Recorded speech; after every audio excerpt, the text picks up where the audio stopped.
Hello, welcome to InfoHub. In our headlines, government allocates $50,000 to aid in recovery efforts of CARICOM territories affected by Hurricane Irma. Suicide is preventable. Signs and actions must not be ignored. Region 3 residents benefit from community health outreach, and Team Inosis is Code Sprint 2017 champion. Stay tuned for the details.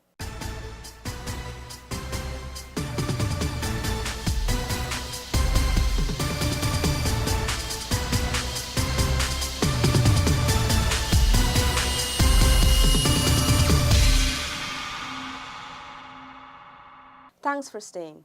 Now for the details. The government has allocated an initial sum of $50,000 to aid in the recovery efforts of CARICOM territories affected by Hurricane Irma.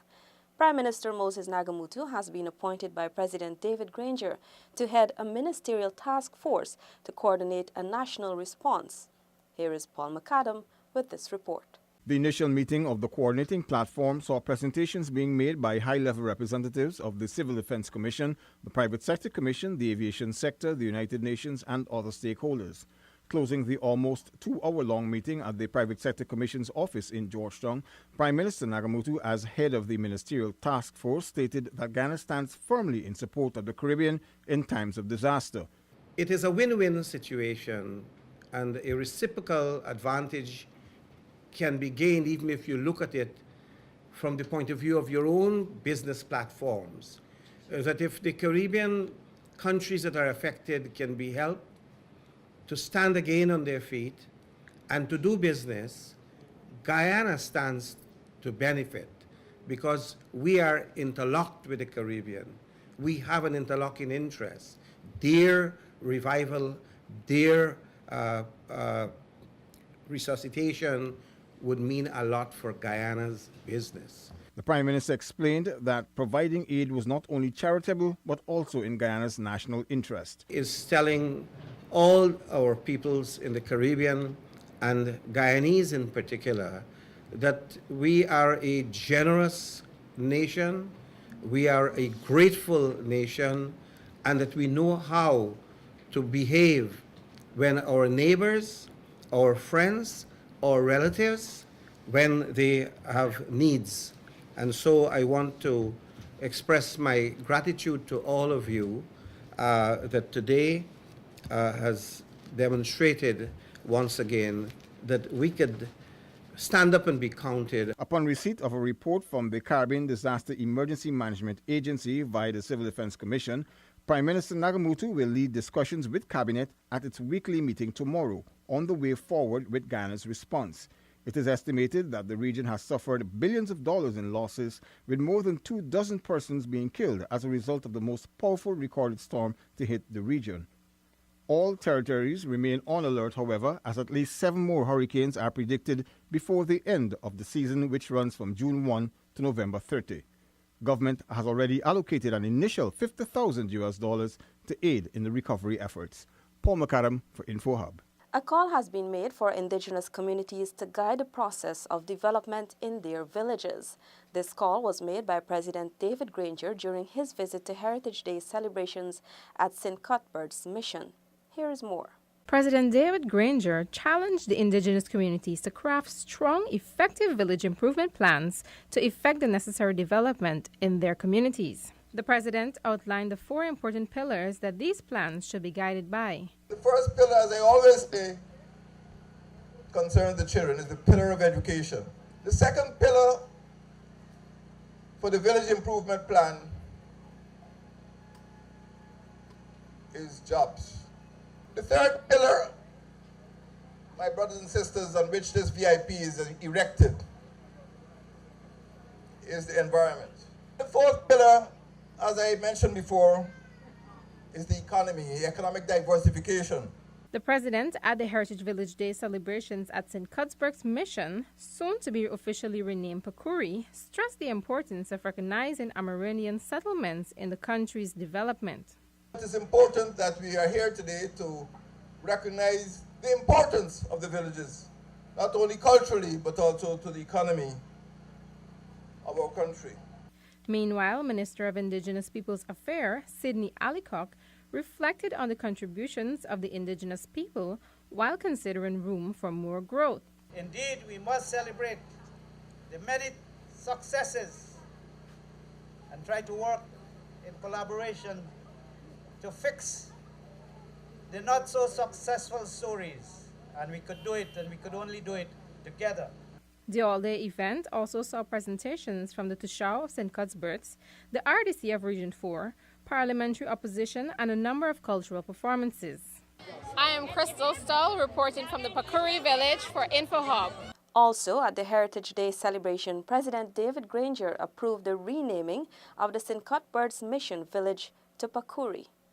But it's always a pleasure to come here, and I'm very glad that the community has taken the initiative to engage in what I call an exercise of authentication. That is to restore the authentic name of this community to Pakuri. I think this exercise in authentication is a correct move, and particularly because Pakuri is a special community. InfoHub also sought a brief insight into the name of the village from its Tushao Lennox Schumann.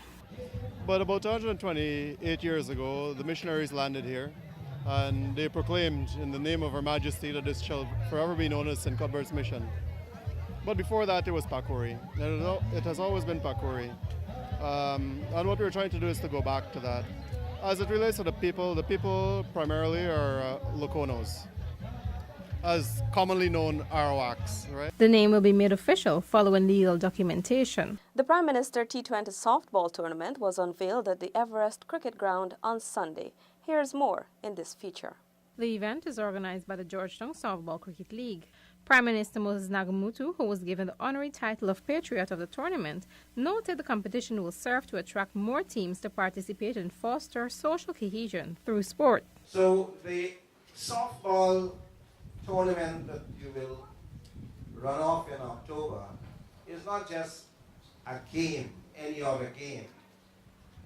It is intended to build among you, the players, as many as could possibly be accommodated, a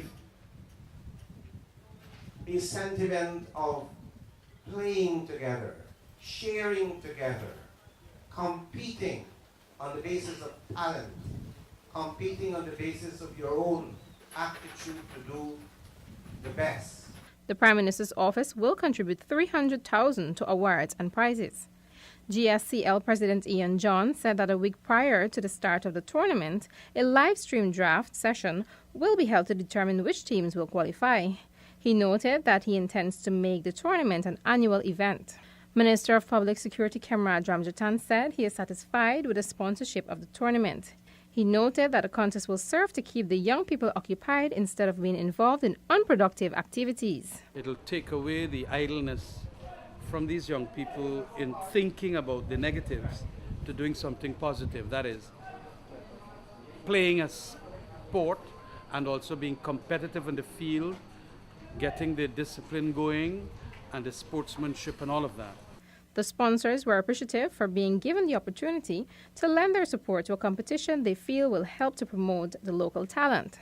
The All-Star winners for the softball tournament will take home $600,000, while the Masters will win $500,000. The tournament is built for October 27 to 29 and will be played at various grounds. Crystal Stull for InfoHub. Team Indigenous has won Code Sprint 2017, a competition which was hosted by the Ministry of Public Telecommunications, which saw 14 teams using their technological skills to create a new online application to improve the agricultural sector. Gabriela Patram has more. Essentially, the new app brings producers, buyers, and sellers of plantains, pumpkins, and other vegetables, fruits, dairy products, beef, pork, and other locally produced foods in a single online marketplace. Farmers Market GY.com, an app created by Team Indigenous, won the first prize of $300,000. The three-person team was led by team leader Dinot Mohabir. We feel pretty good. We know we developed an application that's worth the first place prize, and we spent a lot of hard work into it, and we hope that it will benefit the agricultural sector that pretty much need something like this to really flourish a bit more. The second place prize of $200,000 went to UV3 Media, who explained that it was not an easy task.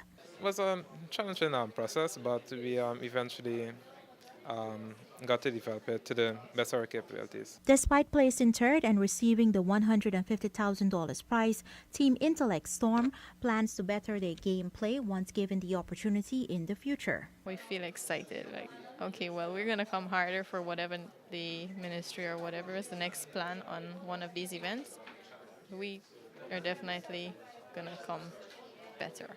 The teams were given 4 weeks to conduct research and present their applications to the judges, according to Ministerial Advisor to the Minister of Public Telecommunications, Lance Hines. While we push for innovation, we were cognizant of the fact that you still had to do the normal things, user friendliness, how the application flowed from one feature to the other. Similar to a hackathon, which was held last year, Code Sprint was designed to pull together persons in the technological field to test and compete using their expertise. It was officially launched on Tuesday, August 8, 2017. Gabriella Patram for InfoHub. Residents of Region 3 benefited from a community health outreach which was held last Saturday at the Parika Play Park. Gabriella Patram has details. The initiative, which was organized by the Ministry of Public Health, saw persons receiving health services ranging from mental health, dental, HIV testing, blood pressure testing, yellow fever, tetanus and measles, mumps and rubella, MMR vaccines, among others.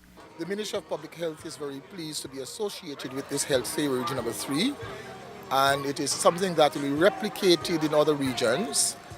We want to ensure that we bring health care closer to people. According to Regional Executive Officer REO Dennis Jaikaran, the outreach is the largest of its kind in Region 3. This government would forever provide for you, for us, the people of this country, health services that is a very high standard. It was also a collaborative effort conducted with the assistance of several agencies such as the Lenora Diagnostic Center, the new GPC, Food for the Poor, and the West Demerara Regional Hospital, among others. Acting Regional Health Officer RHO Dr. Bibi Jabbar thanked the residents for their patience and asked them to encourage friends and family members to take advantage of the services offered. InfoHub spoke with 2 representatives regarding their contribution to the outreach. The reason why we're here is that we're collaborating with the Region 3 in this health fair so we can bring our lend support towards helping individuals within the community of Parika with the needed healthcare services that is required. We were invited here by the Ministry of Public Health to this health fair. So we brought some personal care items, some school supplies, some food supplies, and some other OTC drugs just to give out to the members of the public in this community. We're very happy to be here because outreach is a part of what we do. Residents of Lagwan and Wakenham can also expect a visit from the health outreach team at the end of the month. Gabriella Patram for InfoHub. Persons are being urged to not ignore the signs and actions of individuals who may be dealing with mental health issues. This call was made as Guyana joined with the rest of the world to observe World Suicide Prevention Day. More in this report. A concert was held in recognition on Sunday, September 10th at the Kingston Seawalls Bandstand to raise awareness against suicide. This was an initiative taken by the Public Health Ministry under the theme Mental Health is We Business. Take a minute and let's talk. Minister within the Ministry of Public Health, Dr. CARICOM, in her address noted that suicide is preventable. As such, she urged those gathered that signs and actions by individuals must not be ignored. Thus, suicide prevention starts with recognizing the warning signs and taking them seriously. If you think a friend or a family member is considering suicide, you might be afraid to bring up the subject. But talking openly about suicide thoughts and feelings, suicidal feelings, can save a life. Also shedding some light on the social ill was Director of Mental Health Dr. Util Richmond Thomas, who made reference to the theme. She echoed similar sentiments, noting that everyone shares a responsibility in conquering the preventable suicide deaths. They're committed to let our troubled relatives and friends know that they can trust us. Take a minute to let those in distress know that they should not be ashamed to share their feelings and that we would listen and be sympathetic. Take a minute to let a troubled relative or friend know that we are standing with them, ready to assist in whatever way is necessary. The Ministry of Public Health is encouraging persons in need of guidance or assistance to contact the ministry's mental health unit. Persons can also make contact on the suicide hotline numbers provided. Those numbers are 223-0001, 223-0009, 600-7896, 623-4444, or visit their Facebook page at Guyana Interagency Suicide Prevention Helpline. Gabriela Patram for InfoHub. Thank you for watching. Connect with us 24/7 on our website and social media. Goodbye.